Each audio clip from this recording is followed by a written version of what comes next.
from the time you bought it. 31 days from the day you bought it. We received our first check from Airbnb. Welcome back to another episode of I Don't Know What to Call This YouTube channel. Today is a very special... I like that name, though. I don't know what to call this YouTube channel. I think it's just I think the name of the channel is I don't know what to call this YouTube channel. I know. I'm getting really excited about it because I kind of want to just keep it like that. Without further ado, we have a very special episode. The man, the myth, the legend, one of my best friends, and unfortunately we are blood related. Yep. Mr. Jake Isham. He is... As you see who got the good looks in the family. Just kidding. I grew out a beard, and I feel like you know that TikTok trend when they're like, he's a 4, but he's got a beard? He's got a beard. And I think the beard gives me a couple points up. I'm going to be honest with you. I have to say, there was a great TikTok where a guy analyzed like 40 of those videos and basically broke down what boys need to do to get the points up. Basically, own a boat was one of them. I mean, that's an automatic. Mustache, I think, dropped you 2 points, but it was great. It was a great TikTok. I love that. Yeah. I might just do your own research. I need that spreadsheet. Exactly. I feel like boat, truck, beard. I don't think. Have I watched Yellowstone or what? All right, so let's just jump right into this. In the last video, I basically gave a teaser saying that you and I partnered together. Yeah. And he bought a trailer, and so. I did the thing. He did the thing, baby. I saw what Lex was doing, and I was like, okay, let's do this. No hesitation. Well, let's paint the picture. Okay. I got back from Arizona. We made the listing live. Yeah. And do you know how long it was from the time it went live? About 2 weeks. It was about 2 weeks from when it went live to then seeing you just killing it. And well, I remember going to your house. Yeah. You dropped off some gear. Yeah. And we talked, and I think it was that night. I honestly think it was night. I think it was that too. That I was like, screw this. Because I had been looking for an Airstream. I had been kind of like, all right, let me kind of just dance around this. Turn you down a little bit. I'm just loud. I'm loud. Do we want to start this over? Nope. Okay. All right. So you had come over, dropping off some gear. Yep. And then I think it was that night that I just said, screw it. I'm gonna find this. Like mentally, spiritually, I was like, I'm going to find this. We're going to just get this going. That night, I found the trailer, and I sent it to Lex. Because I had been sending him stuff more like, what do you think about this? What do you think about that? And he's like, no, pass. Yeah.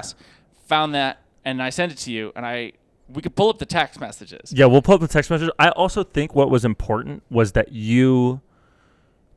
because my biggest thing was like, we need to make it aesthetic. We need to make it look good, and it needs to be able to photograph well. Yeah. But I'd love to actually go a little earlier in the story, because I had been studying the real estate business like kind of on and off. You're so much taller than I am. That's just how I am, though, bro. That's crazy. Dude. That's my torso, and I'm leaning down. I'm sitting lower. I'm kind of slouching. There we go. I'm not sitting straight. See, ready? Okay. No. Go back to slouching so that we could be at the same height. Now you can be taller. See, this is Lex's little brother complex going on right now. Absolutely. All right. So, because I had been studying it on and off for about the last 2 years, of like, okay, let me learn about this a little bit. Kind of like, okay, this is kind of cool. Like, maybe in the future I'll get into this. But Lex just kind of went at it, and then he had given me Rich Dad Poor Dad. And so I had been studying guys like Grant Cardone and just different things online.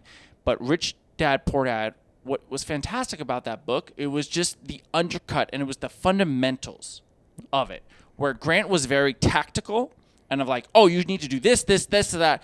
But it was why?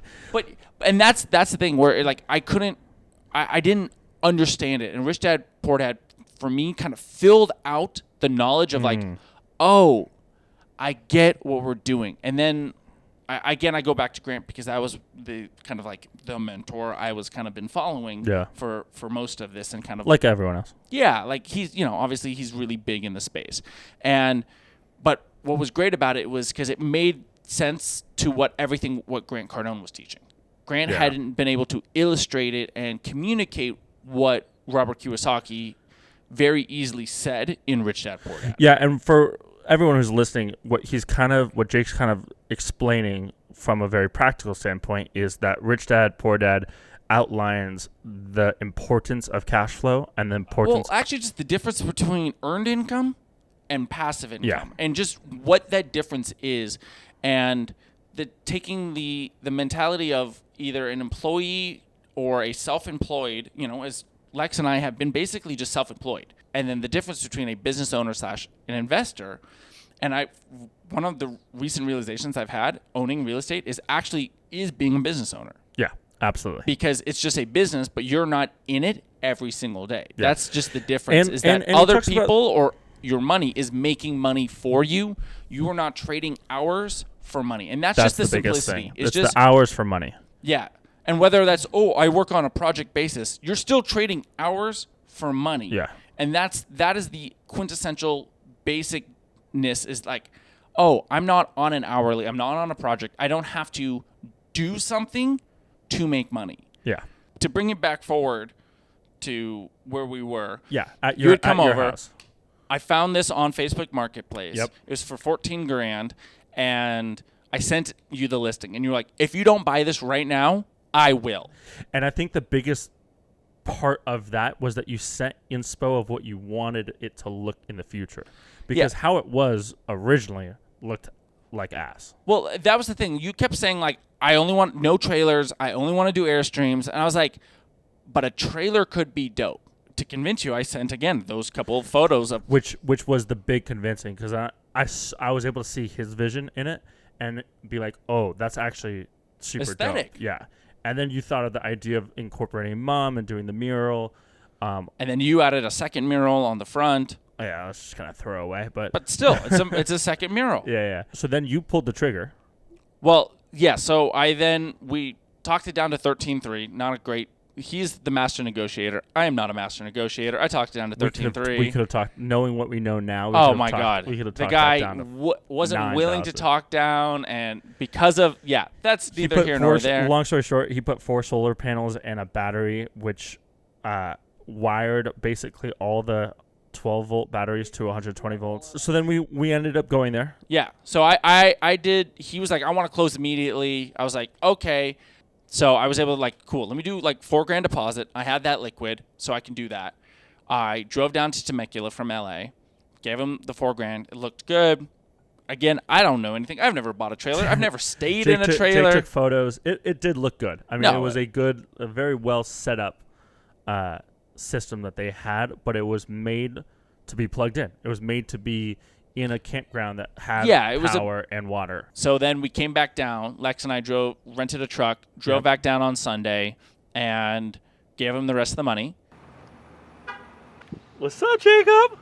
Woo! Where are we off to, brother? All right, we're going to go get this trailer. Give me some. Let's go. Jake. Let's go, baby. I'm doing this for the experience. We got the trailer in the back. What do we think? Oh, God. First time driving an RV. Out. I love it. The weirdest thing, though, is have you actually paid anything in cash? Have you on any of your deals? I bought the... but in cash. Yeah, I bought the Corvair in cash. How much did you pay for that? 12. 12?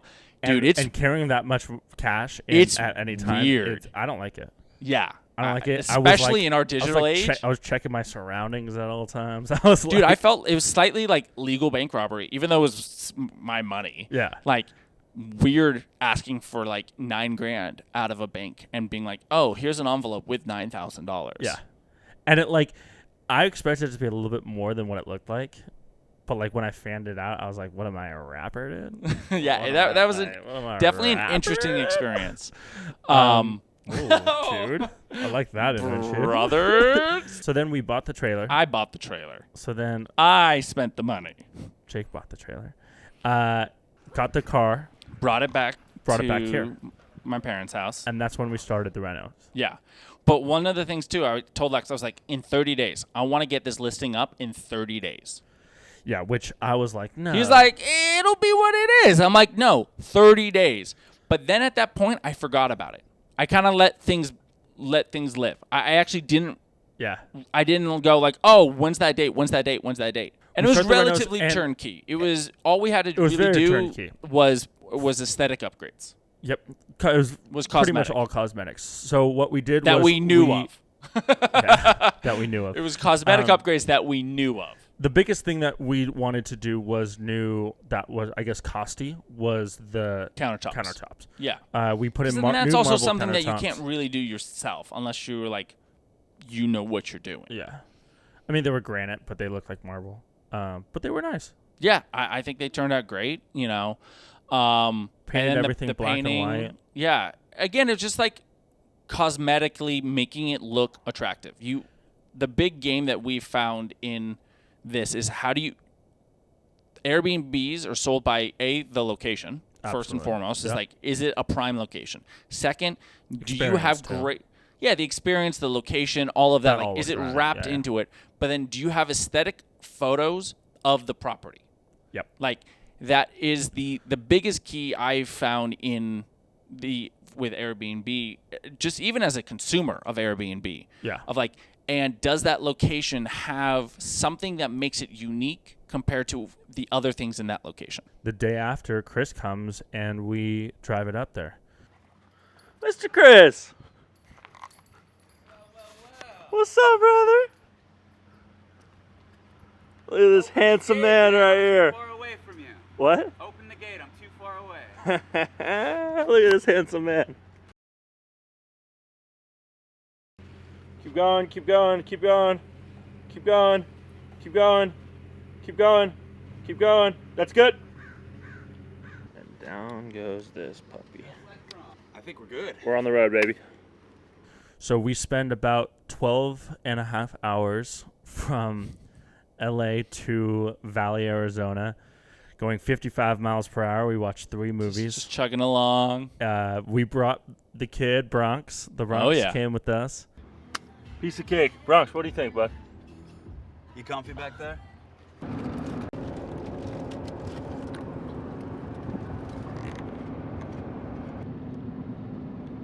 Mr. Christopher, what do you think, brother? How fucking handsome is this man right here? He is pretty handsome. Is Bronx? Oh, Bronx is in there. What's up, Bronx? What up, Chris? What's up? Let's go, baby. That next 7 days was all about building the deck and building the exteriors. Was it 7 days? 4 days? Yeah. 5 no, days? 5 days. 5 days? Yeah, you did it in. Yeah, you just crushed I it. got some shit in there, so let's take it a little bit slow here, brother. You didn't prep it for the move? I prepped as much as I could. All right, deck is done enough. Foundation is in. Posts are up. The next move is for, I got shit in my shoe. The next move is to put the trailer in so that we could put the wood flush against the trailer. So that is what we're doing right now. Can you name a better reverser than this guy, Chris? Mr. Chris! Do it. What's up? Check a look at this! Do it. Goddamn. One of the things we wanted to, again, make it unique and special. Like, why are they going to stay at our location versus another location? And why might they pay an extra $20, $30, $40, $50, $100 a night for our trailer instead of some other trailer? Obviously, the interior makes it unique. Yep. You're glamping, you're off-grid, but you're in a very aesthetic location where you feel like you're in a hip New York apartment, a Yep. hip kind of modern hotel in the middle of the desert. Yeah.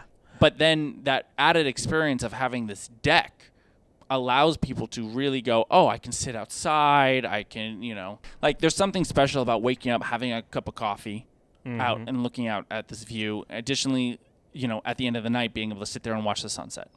But yeah, so then we spent the 5 days getting the deck. I started building the deck with Bronx. Lex did it by himself. That was fun. Don't build a deck by yourself. It's terrible. But then you came out. Yeah. So And I then came out for the last day Yeah.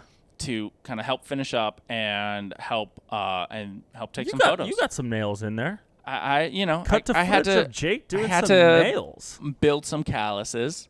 Yeah. I'm definitely not meant for the country life, though. I'm definitely a city boy. I love that. Look who it is! Broxy Boy! What's up, buddy? Yo! Mr. Jake. Hey, Bronxy. Hi, bud. You just having the time of your life? You just having so much fun?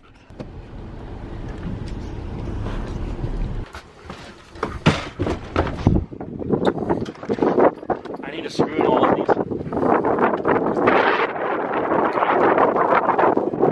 What do you mean? Oh, I see what you mean. So Jake came out, helped with the pergola. We drove circles around the property to We had get. to like build a driveway Yeah, that's always fun. in a Camry. Like Best part is when we went cactus hunting too. we went cactus hunting Cactus hunting. and did it in like you did it in the right boots. I definitely did it in the wrong Yeah, shoes. bring out some country boots. Again, not a country boy. Hell yeah, brother. Yeah. So then we spent a day and a half. Literally a day and a half. Drove home. On the drive home, we made the listing, which was phenomenal. Yeah, I mean we had an 8-hour drive home, and Lex was just like, "I'm bored. Let's just make the listing now." I was like, I love that. "Great." So then we make the listing, and Well, we set it out, and then we didn't. We didn't go live with it. we right? went live like 5 days later because we had We some wanted- of the electrical issues that Yeah. which still had never gotten fully handled. Which we're still working we're on. Still working on. But well, let's touch back on that in a second, and then it went lit, and then the day technically it was live. The first day it went live, we had a booking. Yeah, our first. Well, like we had it we blocked live. we blocked 4 days off for maintenance. Yeah. Basically To finish up allow some- Chris to do our on-site manager to do some final. water you know. stuff, patching some holes, just minor fixes. And then the first day, 4 days after that, we had our first booking. And it's now been 2 weeks. Yeah. So, well, okay, so that foreshadowing from earlier, that was like 31 days. From start to end From start to the first booking was 31 days. was 31 days. so let me hear we this. received our first money. We started cash flowing 31 days. from the time you bought it. 31 days from the day you bought it. We received our first check from Airbnb. That's incredible. Yeah. That's incredible. I didn't know that. Yeah. That's amazing. Yeah. Dude, 31 days. Exactly. Love that. So then we made the listing live, and it's been performing pretty well, huh? It's now 14 days. We've had yesterday was our Our first vacancy. Our first vacancy. And But then we got this it- month we so had that was like we a had week and a we half had left. We had a week vacancy, and it just filled. We Yeah. had a girl booked for today. So Yeah. we have a girl checking in with a $25 early check-in fee. Hey, got to get that Wow, little just extra nice. money. It's fantastic. Up for 2 weeks. It's been up for 2 weeks now, and we have only 6, as of right now, 6 left vacant days in July, which is Love pretty that. cool too. I saw a TikTok of this guy calling real estate ideal. And this is what he said. It income, so it cash flows. Mm-hmm. It depreciates, the D. And you get a write-off that depreciation Yeah. as tax as You get a tax basically write-off. massive tax write-offs. So you A, like, there are for like the guys who do appreciation. real estate don't pay any taxes. Yeah, that's why Trump doesn't pay tax. Yeah. A. Well, no income tax. And that was it was a great thing that Grant Cardone, if I may jump in quickly, Yeah, he's yeah. like, Jump. I do pay taxes. I just don't pay income tax. It's Yeah. like I pay shit tons of property tax. I pay tax because I have 1,500 or 1,000 employees or several Yeah. hundred, whatever, hundreds of employees. It's like I pay taxes because of them. I pay taxes on property taxes. I pay sales tax on everything I buy. Yeah. But if I can write off and not have to pay income tax, why wouldn't I do that? Tax-free was Tax-free wealth. Tax-free wealth. I mean, he explains that literally the tax code was written to show you how not to pay taxes. Yeah. Not to pay taxes, but how actually not to pay taxes. There's only like 5% of it that tells you to pay taxes, which is just crazy, crazy. right? But it's a lack of information out there. It's a Yep. lack of financial literacy. That's the biggest crutch in our society right now is the lack of financial literacy. And I think the fact that there are so many companies like the Rich Dad Company, like I think Cardone does a great job of it, is the education factor, Yeah, totally. is the free podcast. Go on YouTube. Bigger Everything that we've Pockets learned, Bigger Pockets, everything we've learned is free. is free and is out or, there. $10 for a book. It's not $60,000 in student loans. Or 150,000. Yeah. 250,000. that you're not guaranteed a job, and it's really not that. But also, then you're still, if you're guaranteed a job, you're still paying 50% in taxes. Yeah, and it's Well, the education system in America was designed to make factory workers. That's a whole different topic we can jump on, but we can do another podcast episode on that. all right. Well, that's kind of the. Well, I want to hear the rest of ideal. You have depreciation. Yep. E Equity. is equity. Okay. You're building equity through other people are building your equity. Yep. A is appreciation. Okay. So you're building. It's increasing in value. Increasing. Can you guess the L? Leverage. Leverage. You can 'cause of leverage. debt. Yep. You can Yes. leverage the debt, and you can leverage the properties into more debt. So amazing, and get liens against it Yep. and all that. Amazing. and that's why he was like, Real estate is ideal. which I thought was so special. Oh, I thought it was great. Great. But yeah, man, I can't tell you how awesome it is to partner with you on this, Yep. And we got so many more coming. dude. So many more. So many more. That camera just fucking. That camera died too, so that camera we're just died going to too. go We're just going to the middle camera sign and off. thanks again. Well, Jacob, where Lexington. can everyone find you? YouTube.com/Jake Isham. Okay, Jake is ham. nice. Jake is ham. Or Instagram, Jake Capture This, and TikTok. But just follow me on YouTube. That's the biggest place. one? You can watch the vlog series of the build out. Love that. All right, bro. Love you. Thanks Love you for too. being on this. Yeah. Go ahead, like and subscribe if you like this video, and we will see you in the next one. Peace.